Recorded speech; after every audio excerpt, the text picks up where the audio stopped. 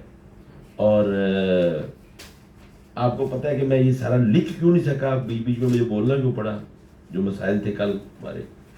تو انشاءاللہ اس پہ دوبارہ بات ہو. بہت شکریہ.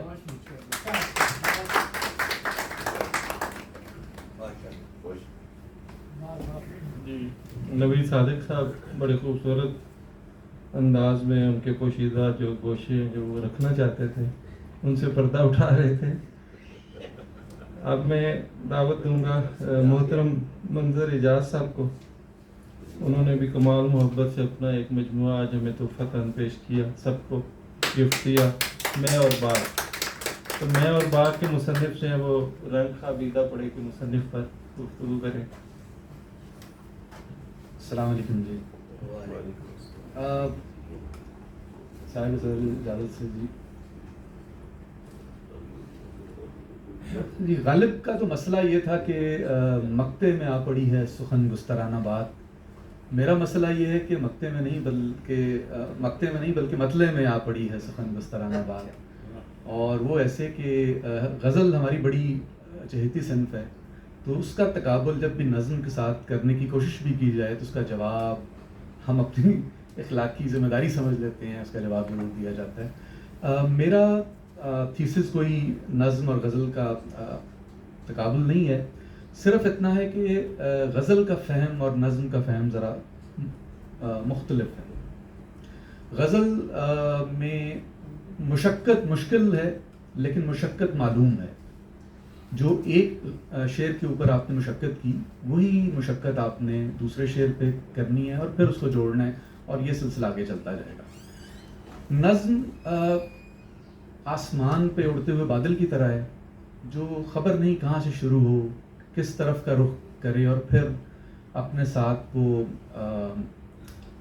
بارش لے کے آئے یا یوں ہی ہوا میں تحلیل ہو جائے. یہ نظم لکھنے والا اور نظم پڑھنے والا جانتے ہیں اور اس کے اندر ان کو ڈھونڈنا پڑتا ہے. تو نظم اور غزل کا معاملہ تھوڑا سا مختلف ہو جاتا ہے. نظم ساری دنیا میں لکھی جاتی ہے, بلکہ اگر مجھے آپ یہ کہنے کی اجازت دیں تو نظم ہی پوری دنیا میں لکھی جاتی ہے. یہ تو اردو کا دامن اتنا وسیع ہے کہ ہمارے یہاں نظم کے ساتھ غزل بھی اس کے دامن میں سمائی ہوئی ہے. آج اقبال ڈے ہے, تو اقبال ڈے کے حوالے سے میں یہ بھی کہنے کی جسارت کروں گا کہ اقبال اور اس کے بعد جو نون میم راشد جیسے نام اگر غزل گوئی رہتے تو شاید ان کا نام اس دنیا میں نہ رہتا. ان کو نظم نے زندہ رکھا ہے, اور نظم اتنا اسٹرانگ, اتنا اہم حوالہ ہے کہ وہ اپنے برتنے والے کے ساتھ وفا بھی کرتی ہے اور اس کو زندہ بھی رکھتی ہے. نظم مشکل بھی لکھی جاتی ہے اور آسان بھی لکھی جاتی ہے. مشکل نظم لکھنے میں آسانی یہ ہے کہ آپ نے لفظوں کے گنجل ایسے ڈالنے ہیں کہ میرے جیسے نالائق تو دور سے ہی جو ہے وہ پیچھے ہو جاتے ہیں کہ کچھ مشکل لکھا ہے تو کچھ نہ کچھ لکھا ہی ہوگا. اور لیکن یہ فیکٹ یہ ہے کہ یہ مشکل صرف میرے جیسے نالائقوں تک ہی نہیں ہے. بڑے مشاہیر اپنے ذاتی خطوط میں نظم گو سے یہ استدعا کرتے ہوئے نظر آتے ہیں کہ اگر اس کی طرف کوئی اشارہ مل جائے تو پھر دیکھو میں اس کے کیسے جو ہے بند کھولتا ہوں اور دنیا کو دکھاتا ہوں. تو یہ نظم کے ساتھ یہ مشکل نظم کے ساتھ یہ مشکل رہی ہے کہ اس کا فہم آسان نہیں ہوتا. لیکن آسان نظم لکھنے کا کام بڑا مشکل ہے. آسان نظم لکھنے کا کام شاید صاحب کے ہاں میں نے یہ دیکھا ہے کہ انہوں نے آسان نظم لکھی ہے, اور میرے خیال میں آسان نظم لکھنے کا کام مشکل کام ہے, اس لیے کہ اس کے اندر لفظوں کا آپ گنجل ہی نہیں آپ نے ڈالنا, آپ نے خیال کو تراشنا ہے اور اس کو آگے لے کے چلنا ہے. میرے ذاتی رائے کے مطابق جب زندگی کے راستے سے زندگی آپ کو اپنے ساتھ لے کے گزرتی ہے تو شاعر اور عام آدمی کا مسئلہ یہ ہے کہ شاعر وہ چیزیں بھی دیکھتا، محسوس کرتا اور لکھتا ہے جو عام آدمی نہیں لکھتا۔ ولیم بلیک ایک مشہور شاعر ہیں، وہ کہتے ہیں to see a world in a grain of sand and a heaven in a wild flower, hold infinity in the palm of your hand and eternity in an hour۔ اس کو میں نے اپنے طور پہ اردو میں ٹرانسلیٹ کرنے کی کوشش کی ہے اس لیے کہ ہم اس کو سمجھ سکیں کہ ریت کے ذرے میں دنیا دیکھنا، ساری جنت ایک گلے بے باک میں، اور ہتھیلی میں سمیٹی وسعتیں جاویدانی ساعتوں کے چاک میں۔ یہی اختصار اور یہی اختصار چھوٹی نظم جو کہ 10 لائنوں کی 15 لائنوں کی 1 سے 1.5 پیج پہ آتی ہے، یہ بھی ایک خوبی ہے نظم کی۔ اور شاہد صاحب کی زیادہ تر نظمیں 1-2 کے علاوہ جو کہ طویل ہیں، انہوں نے اس لیے بھی لکھی ہیں کہ وہ یہ دکھا سکیں کہ وہ طویل نظمیں لکھتے ہیں، اور پابند بھی لکھی ہیں۔ زیادہ تر انہوں نے مختصر نظم جو کہ 1 پیج سے 1.5 پیج پہ آتی ہے، اور اس اختصار کو انہوں نے اپنی خوبی بنایا ہے، اور اس میں انہوں نے وہ شاندار لائنیں لکھ دی ہیں کہ آپ پڑھتے ہوئے بار بار پلٹتے ہیں اور دیکھتے ہیں کہ یار اتنی شاندار لائن لکھ دی ہے اور اتنا اچھا خیال انہوں نے پیش کیا ہے۔ زندگی نے شاہد صاحب کو جس راستے سے بھی گزارا ہے، اور جس خوشی اور غم سے ان کی ملاقات ہوئی ہے، ڈاکٹر شاہد نے بلا کم و کاس ان سب کی منظر نگاری کی ہے، حسیات کی جزیات لکھی ہیں، اور اپنا مشاہدہ، اپنی خوشی اور اپنے غم ورق پہ رکھ کے ہمارے حوالے کیے ہیں۔ اور وہ ایک زیر لب بلکہ زیر مونچھ مسکراہٹ کے ساتھ وہ یہ بھی کہہ رہے ہیں کہ سپردم بتو مایا خیشرا تو دانی حساب کم و بیشرا۔ بہت شکریہ۔ منظر اعجاز صاحب بہت خوبصورت انداز میں گفتگو فرما رہے تھے۔ اب میں ایک ایسی شخصیت کو دعوت دوں گا کہ جب ہم نے لاہور کے ادبی حلقوں میں آنا جانا شروع کیا یا جب یہاں ہوش سنبھالا تو ہم نے ان کو حلقہ ارباب ذوق میں اور ادبی تقاریب میں اپنے سینئر کے طور پر دیکھا، اور جس عمر کی جس حصے میں ان کو دیکھا آج بھی ہم اسی حصے میں ان کو دیکھتے ہیں۔ میری مراد ہے ناصر علی صاحب۔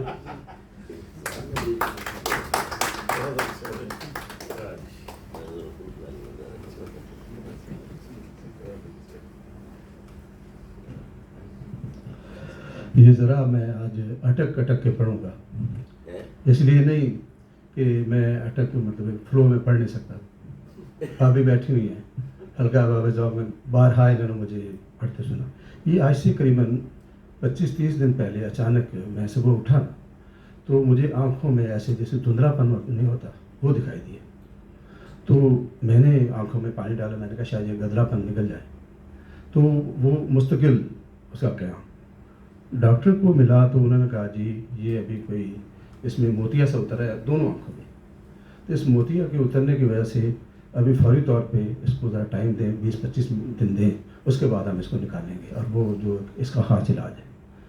تو مجھے یہ پتہ نہیں تھا اس وقت کہ یہ لاؤڈ پڑھنے میں اتنی دقت ہو جاتی ہے اس پرابلم کی وجہ سے، کہ جب ہم پڑھتے ہیں نا تو ہمارا ظاہر ہے کہ اب مجھے اتنا نظر نہیں آیا، مجھے قریباً وہ کہنا چاہیے کہ 80% ایک آنکھ سے مطلب کم نظر آ رہا ہے اور ایک آنکھ سے 80% نظر آ رہا ہے، یعنی کہ جو 100% مجھے دونوں آنکھوں سے نظر آنا چاہیے تھا وہ 50% نظر آ رہا ہے۔ تو اس لیے وہ پڑھنے میں جب میں نے پہلے دفعہ ایک دفعہ میں نے کہا لاؤڈ ریڈنگ کر کے بچے کے ساتھ دیکھ لوں کہ میں مطلب نا ایک پریکٹس کے لیے، تو ہاں وہ مجھے ایسی بڑی آئی کہ جب میں پڑھنے میں اٹکنے لگ پڑا تو میں نے کہا وجہ کیا ہے، تو اس لیے اگر کوئی اٹکوں تو یہ برداشت کر لیجیے گا۔ یہ بتانا غیر ضروری ہے کہ شاید اشرف لاہور میں منتقل ہی ناصر علی کے لیے ہوا ہے۔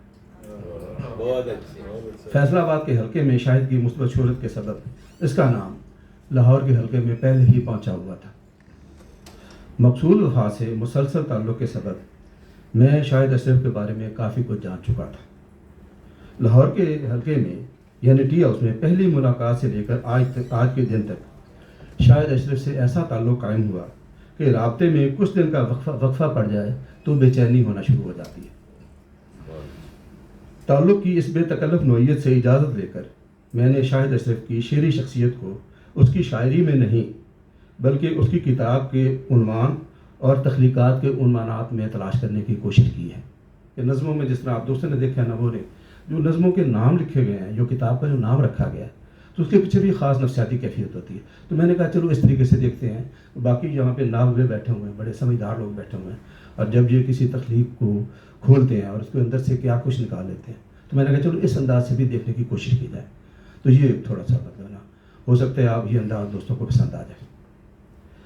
ایک نفسیات کی اصطلاح ہے ایگزیبیشنزم۔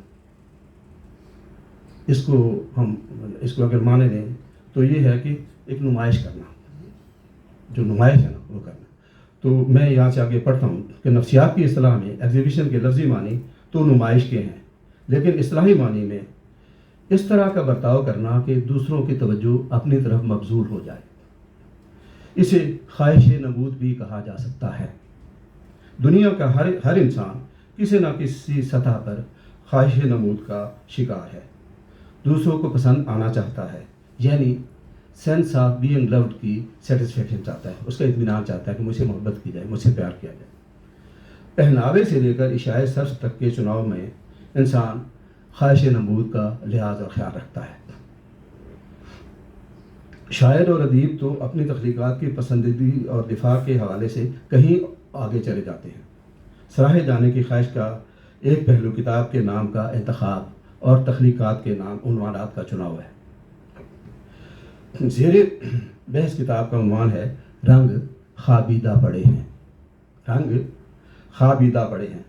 ذرا غور کریں تو کھلتا ہے کہ شاعر کہہ رہا ہے کہ میں نے اس کتاب میں رنگ تو بکھیر دیے ہیں، لیکن یہ رنگ خوابیدہ ہیں، یہ اس طرح کھل کر سامنے نہیں آئے جس طرح سامنے آنے چاہیے۔ اس کو ہم جو ہماری دیکھنے والی آنکھ ہے اس کو تلاش کریں۔ اگر ہم کسی خوابیدہ وجود کی طرف توجہ دیں تو اسے دیکھنا پڑتا ہے، وہ خود متوجہ نہیں ہوتا۔ اسے دیکھنا پڑتا ہے، وہ خود متوجہ نہیں ہوتا۔ خوابیدگی کہیں اطمینان ظاہر کرتی ہے تو کہیں سستی، خوابیدگی کہیں اطمینان ظاہر کرتی ہے تو کہیں سستی، لیکن خوابیدگی کی ایک وجہ وجود میں انکسار کی شدت کا ہونا بھی ہے۔ منکسر لوگ بھی وہ خوابیدہ سے ہوتے ہیں، اس طرح کھل کے سامنے نہیں آ رہے ہوتے۔ یعنی وجود تمام تر رنگین امکانات کے ساتھ موجود تو ہے، لیکن رویہ اچھل اچھل کر سامنے آنے کا نہیں ہے۔ اس بات کی تائید عنوان کے تیسرے لفظ پڑے سے بھی ہوتی ہے کہ رنگ خوابیدہ پڑے ہیں، کہ پڑے ہیں لیکن اس طرح اچھل کر سامنے نہیں آ رہے۔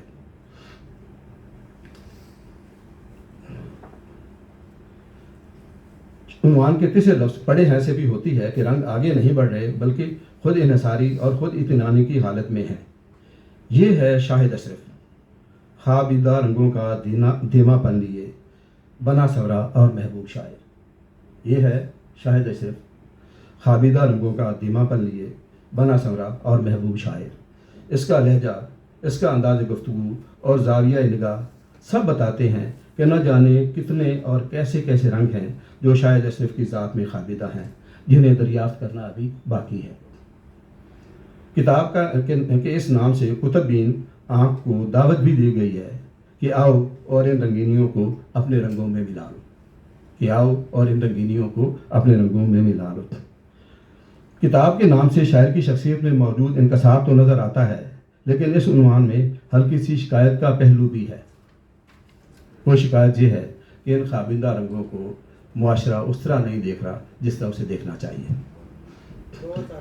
کتاب کی پہلی نظم نعت ہے۔ نعت کا عنوان ہے کم سن قالین باف دربار رسالت میں۔ کم سن قالین باف دربار رسالت میں۔